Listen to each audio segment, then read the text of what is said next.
All right, today what we're going to do is figure out how to solve a system of equations. And I'm going to start with the basics of it by talking about what is a system of equations, what's the concept behind it, and then how to solve a system of equations by graphing.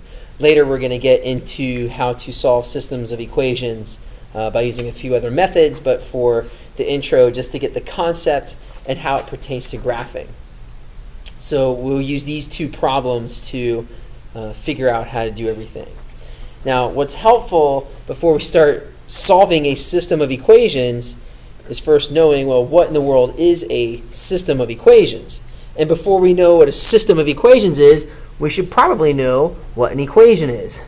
Now, an equation itself is the set of all ordered pairs that makes the equation true. So when we were talking about graphing up to this point, when we were graphing the equation of a line, what we were graphing is the set of all ordered pairs that made that equation true. So that is what an equation is. Now when we get into the definition of a system of equations, a system of equations is when we have more than one equation that we're dealing with at the same time. Okay, so a system just means we're dealing with more than one equation at the same time. Now, the solution to a system of equations, this is where things get tricky. The solution to a system is the ordered pair. There's the key thing right there. The solution to a system is the ordered pair that makes those equations true. Okay, so it's the ordered pair that those equations have in common that makes both of those or however many equations true. So it's the one ordered pair that makes all those equations true. So that is what a system of equations is. So this gets tricky. This is the concept. Okay, so we have the equation. What is one equation? The set of all ordered pairs that makes the equation true. That's why the graph of that equation was a line that continues forever, because in one given equation there are infinitely many ordered pairs that would make that equation true. A system of equations is when we have more than one equation. The solution to a system is that one ordered pair that exists in space that would make those equations true. All right, so that's the concept of a system of equations. Now we can get into answering some of the questions about systems of equations. All right, so in the first question, we're asking solve this system of equations, and we have two different equations. We have the equations x equals -7 and y equals 10. So we have the equation x equals -7. Now remember, what is an equation? An equation is the set of all ordered pairs that makes this equation true. So what are the ordered pairs that makes this equation true? Are all the ordered pairs that have x as -7. Things like, -7, -3, or -7, +4. Those ordered pairs would make that equation true. And we could graph that line. We could graph x equals -7. So we make our ordered coordinate plane. We have our x's and our y's. Probably should have picked better points from the graph. It doesn't matter. So the ordered pair is -7, -3, -1, -2, -3, -4, -5, -6, -7, and then -3 down here. There's that ordered pair. And then -7, +4. 1, 2, 3, 4. There's that ordered pair there. And remember, this equation is the set of every single ordered pair that makes this equation true. So I could have -7, 0. I could have -7, 1/2. I could have -7, -0.9. So all of these ordered pairs that have -7 as the x coordinate is that graph. Okay, x equals -7. Every ordered pair that makes that equation true. Now what about the equation y equals 10? So y equals 10 is the set of all ordered pairs that makes this equation true. And the set of all ordered pairs that this makes this equation true is every ordered pair that that would have 10 as the y coordinate. So we could have -1, 10, we could have +5, 10, right? All those ordered pairs that have 10 as the y coordinate make that equation true, and we can graph that as well. So we have -1, 10 would be here. So we have 1, 2, 3, 4, 5, 6, 7, 8, 9, 10 up here. And we have 5, 10. 1, 5, 5, 10. And those are those two ordered pairs. But again, the set of all ordered pairs that makes this equation true, we could have 0, 10. We could have 1/2, 10. We could have -0.9, 10. Right? So we have all these things that where 10 is the y coordinate. There's the graph that makes that equation true. Okay, so we have our two equations. We have x equals -7, we have y equals 10, and we're going to solve that system. Now the solution to a system of equations is that ordered pair that makes both equations true. So what makes both equations true is when they have this ordered pair. Right there would make both equations true. Right there, the x coordinate would be -7, the y coordinate would be +10, and that is the ordered pair that makes that equation true. Now, is there a simpler way to do this? Oh, yes, there is, but you can figure that out on your own. So there is the solution of that system of equations. Okay, so that will help identify what is the concept of a system. So what about the second question now? Something a little bit more complicated. It's not as straightforward or easy to see as the first one. We're going to solve a system of equations by graphing, and we're going to check our answer. So we have two different equations. We have 2x minus y equals -1, and we have 1/2 x minus 2 equals y. Now we're going to solve this system by graphing. So what we're going to have to do is graph the system. What would be helpful is a coordinate plane. What would be even more helpful would be graph paper. Okay, so if you're using graph paper, that's probably a good idea.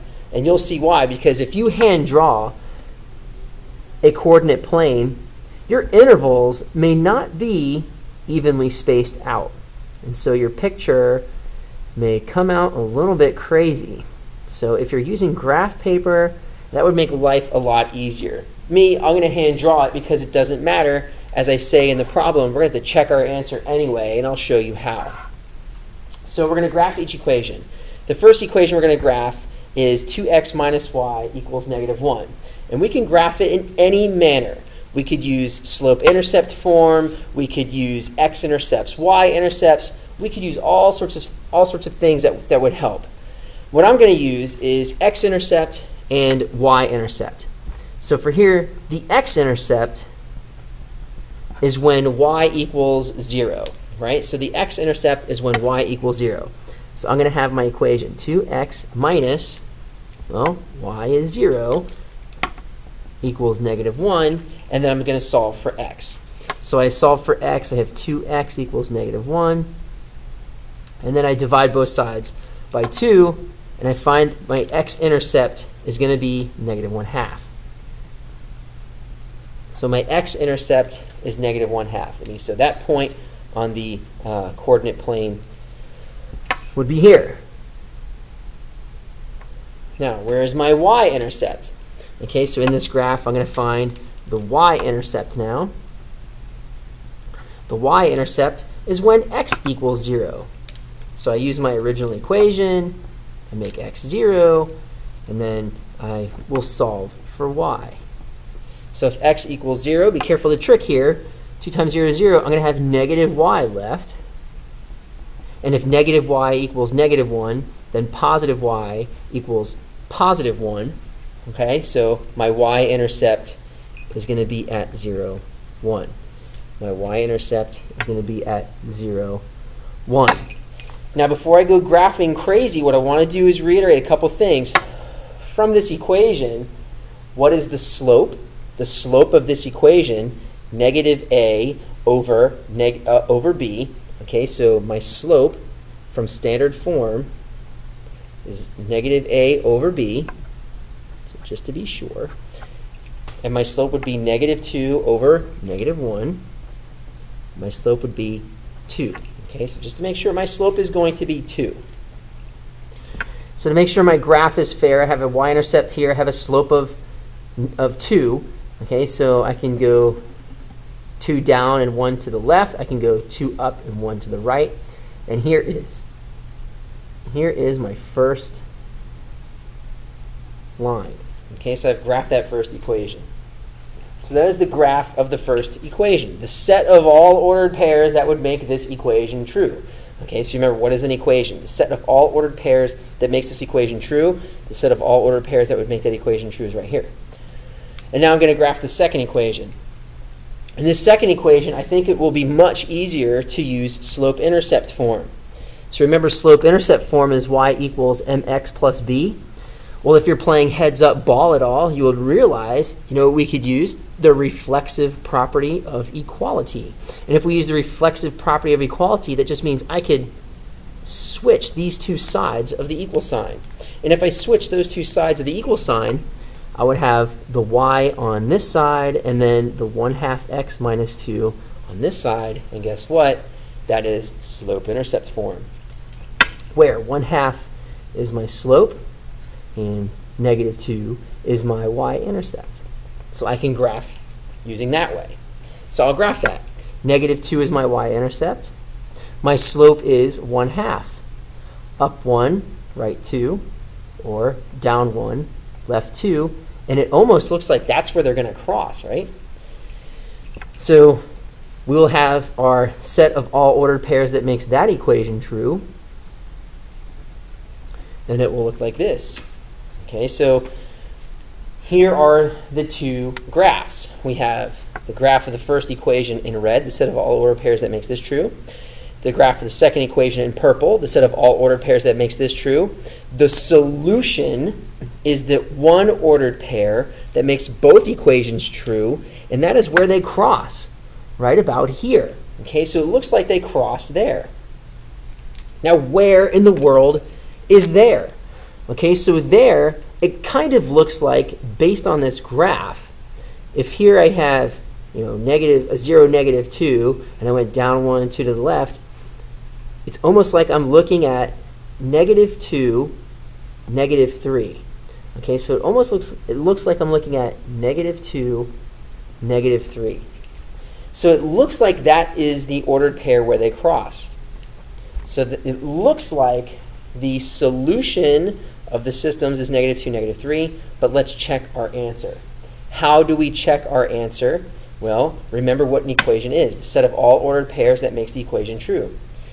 Let's plug negative 2, negative 3 into our first equation to see if that makes it true. So if we have 2x minus y equals negative 1, is that the case for this ordered pair? Does 2 times negative 2 minus negative 3, does that equal negative 1? We don't know. Let's find out. So let's do some number crunching. 2 times negative 2 is negative 4, plus 3. Does that equal negative 1? Absolutely. So this ordered pair checks out for the first graph. Check. Does this ordered pair check out for the second graph? So if we have 1/2 x minus 2, does that equal y? Okay, 1/2 x minus 2, does that equal y? So let's find out. Let's plug in our values. We have 1/2 times x, and if we subtract 2, does that equal y? Okay, so we're going to check just to make sure. Now we crunch some numbers. 1/2 times negative 2 is negative 1.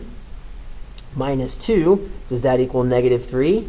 Yes, it does. That checks out. So guess what? The solution to the system of equations is most definitely negative 2, negative 3. And that's how we can find the solution to a system of equations, by graphing. Right, we graph each equation, find the ordered pair that makes both equations work, also known as where do they cross, and then check the answers just to make sure. Because what is an equation? The set of all ordered pairs that makes that equation true. Now, systems of equations come in 3 sizes, just so you know. Systems of equations come in 3 sizes, just so you know. So if we have systems of equations, they can be dependent, they can be independent, make sure I know how to spell, and they can be inconsistent.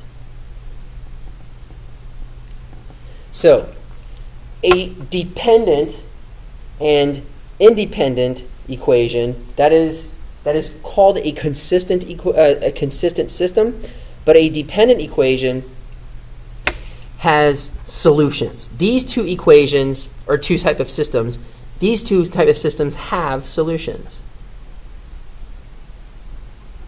An inconsistent system does not have a solution.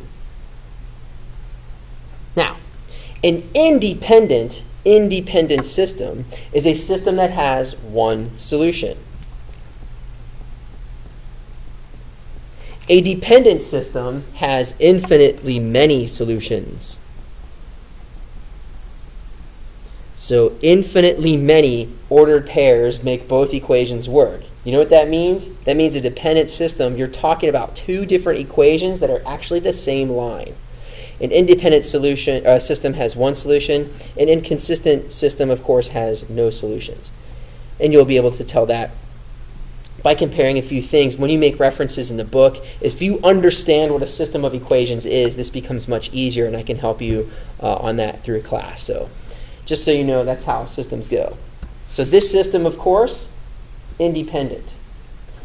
And our first system was also independent, but you may run across inconsistent or dependent systems as well. And that's what we do for solving systems of equations. Thank you.